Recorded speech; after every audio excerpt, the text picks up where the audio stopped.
नागपंचमी विशेष आज आपण मस्त अशी खांटोळी तयार केलेली आहे। त्याकरता 1 वाटी इडली रवा घेतलेला आहे। ह्याला 3 ते 4 मिनिटं चांगलं भाजून घ्यायचं, कोरडंच भाजून घ्यायचं। एका बाउलमध्ये ह्याला काढून ठेवलं।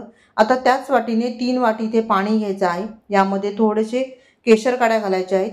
यानंतर त्याच वाटीने खोवलेला ओला नारळ घेतलेला आहे। चवीनुसार ह्यामध्ये मीठ घालायचं, 2 चमचे साजूक तूप घालायचं आहे।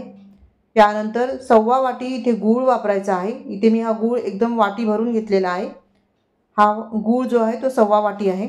आता हे सर्व एकजीव करायचं व्यवस्थित, गूळ चांगला विरघळून गेला पाहिजे। यानंतर ह्यामध्ये अर्धा चमचा वेलची पावडर घालायची, अर्धा चमचा सुंठ पावडर घातली आहे, थोडंसं जायफळ किसून घातलेलं आहे आणि आता मस्त असं एकजीव करून घ्यायचं। चांगली ह्याला कळकळून उकळी आली पाहिजे। आता चांगली उकळी आल्यानंतर ह्यामध्ये हा रवा जो आपण भाजून घेतला होता तो रवा घालायचा आणि चांगलं ढवळवून घ्यायचं। झाकण ठेवून मंद आचेवर ह्याला शिजवून घ्यायचं। 4 ते 5 मिनिटं झालेली आहेत। ह्याला चांगलं शिजवून घेतलं। आता बघा रवा चांगला शिजलेला आहे। ह्याला थोडंसं आपण कोरडं करून घेऊया।